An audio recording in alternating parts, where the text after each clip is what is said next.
Welcome to Coaching for Creatives with Kirsten. My name is Kirsten Call. I'm a therapist-trained life coach and a children's book author. Together, we'll get the drama out of our lives and onto the page. Let's get started. You are listening to episode 89, Making Awe a Daily Part of Your Life. It's really rare to see an egret, even when you go to their habitat. I live in New England where there's a lot of marshland, actually, and that's the habitat for egrets. But they are so solitary during the day. They hide, they hunt for fish, and if you see one, it is just so miraculous and fun. If you see two or three, it's crazy, right? So a few days ago, I witnessed an awe-inspiring congregation of egrets, great egrets and snowy egrets. So appropriately, a group of egrets is called a congregation. And around sunset, just over the border of Massachusetts and into New Hampshire, right off a pretty busy road, the egrets have started meeting up every night for over a week now. So I pulled over to the side of the road to watch one, then two egrets, then a dozen more. Hundreds and hundreds of egrets gathered over the course of 30 minutes. I brought binoculars so I could see their powerful yet graceful flight. I watched a few squabbles, and as the sun set, the silhouette of numberless egrets etched into my mind. Nature is so awe-inspiring, and this sunset experience felt sacred, like I was witnessing a miracle. As I watched these birds, I wondered, why are they meeting like this? How do they know where to go? How do they know when? What are they communicating to each other by meeting together like this daily at this time in September? For some reason, I looked it up. I do not know why they are meeting in September. I guess they do this during mating season, but not usually in the fall. So, what is awe exactly? It's a feeling of transcendence. And it's more than gratitude or happiness, right? It's an expansive feeling that's bigger than our understanding of the world. There's a magical quality to it that shifts us from focusing on our small individual selves to embracing a broader connection. Studies at Berkeley suggest that when exposed to pictures or actual views of natural beauty, we are more likely to offer help to someone in need or to engage in acts of kindness. Our view expands from me to we. What a beautiful way to connect. So, awe increases our connection with ourselves, with others, and for me, awe increases my connection with God. Experiencing awe when something unusual happens, like hundreds of egrets, is pretty easy, right? What about awe in our daily life? Let's talk about some ways that we can increase our awe daily, since it's a really beautiful feeling to feel. Number one, pay attention.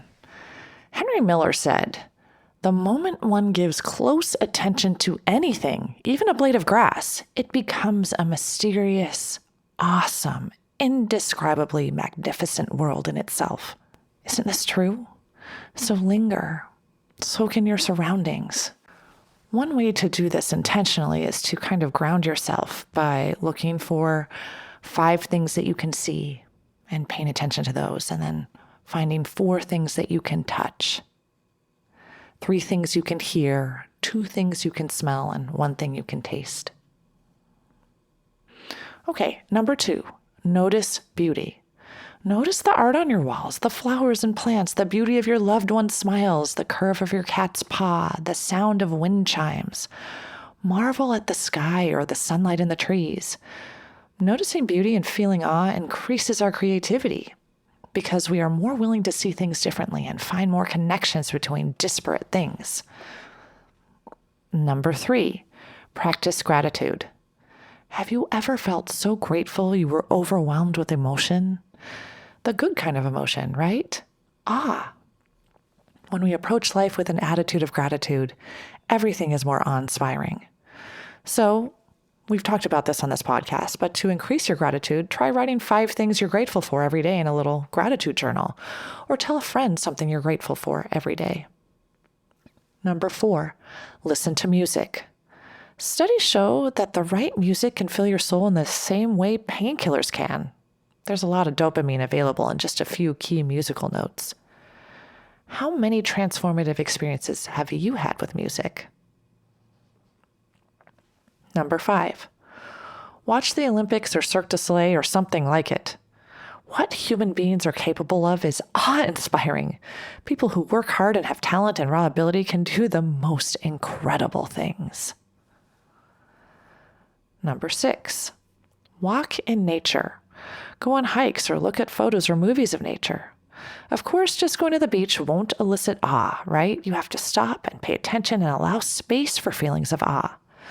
Perhaps decide to go on an awe walk. Psychologist Jonah Paquette wrote a book called Awestruck, where he talks a lot about how to develop and cultivate awe in our lives. And one of those things is an awe walk, where you purposefully go on a walk, ready and waiting and hoping to feel awe. And you cannot intentionally choose to feel awe without feeling it. I don't think it's possible.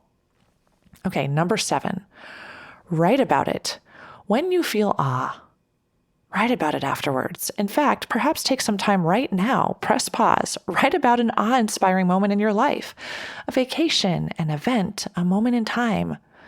Where were you? How did you feel? Who was with you? What triggered the feeling of awe? Consciously feeding our sense of awe enhances our well-being, transcending our individualism and connecting us with our community in a way that nothing else does. So I challenge you to linger, slow down, be in the moment, and embrace the awe in your life. I'll be over here seeking more of my own magical moments. Until next time, keep smiling.